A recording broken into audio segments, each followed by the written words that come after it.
Di balik senyuman yang indah, tidak semua orang tahu, Nella Karlina yang ketakutan sampai bergejolak di dalam hatinya, Nella yang bekerja di sebuah perusahaan, dikarenakan ia setiap hari harus berhulu lalang pergi setiap pagi untuk bekerja, ia pun memutuskan untuk mengontrak rumah.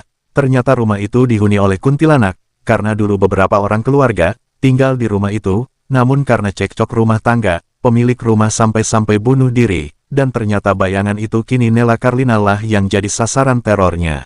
Di saat hari-hari libur Nella mencoba menemui pemilik rumah yang terletak di desa Tunggal, ia menanyakan harga kontrakan rumah itu kepada pemiliknya.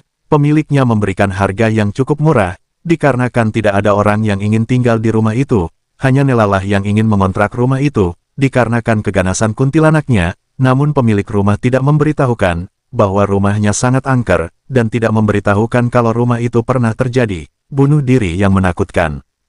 Di sela-sela hari libur, Nella pun membersihkan rumah itu, dan ia menanam bunga di sekitarnya dan menyapu halamannya sampai bersih. Dan setelah selesai ia pun beristirahat, tiba-tiba ia mengantuk dan ia pun tertidur. Nella pun bermimpi melihat perempuan berkebaya putih meminta tolong, lalu ia pun terbangun, sambil menghela nafas, namun ia tidak merasa takut karena ia sadar itu hanya mimpi. Di saat malam pun tiba, ketika ia ingin tidur ia pun ke kamar mandi, mencuci kaki dan tangannya, seketika itu ia melihat bayangan putih melintas di sebelah kanannya lalu ia menoleh, seketika itu bayangannya menghilang.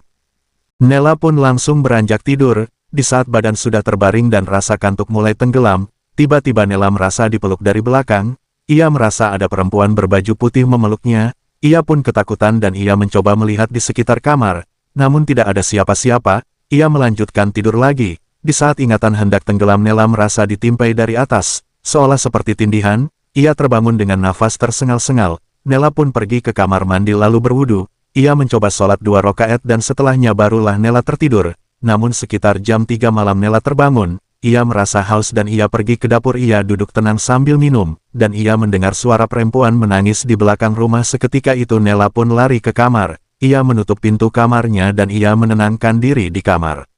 Keesokan harinya semakin lebih menyeramkan, di saat maghrib pun tiba selepas mandi, Nella melihat sosok perempuan berbaju putih di belakang dapurnya, ia ketakutan dan ia mencoba menenangkan diri. Dan di saat malam tiba tepat pada pukul 12 malam Nella mendengar seperti ada orang sedang bekerja di dapur, seperti suara memasak dan mencuci piring. Semakin hari Nella semakin tidak karuan, ia merasakan ketakutan yang bergejolak di dalam dirinya.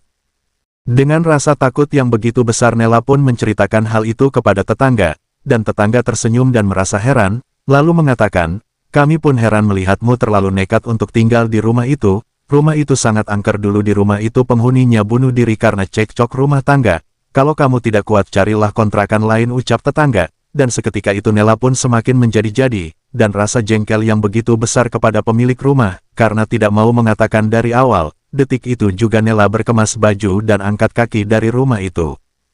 Nella pun pergi dan menemui pemilik rumah itu. Nella menanyakan yang sebenarnya, dan pemilik rumah mengatakannya dengan sejujurnya. Tidak lama kemudian, Nella pun membayar uang kontrakannya selama beberapa hari tinggal di situ. Ia ingin mencari kontrakan yang lain dengan penuh rasa sungkan.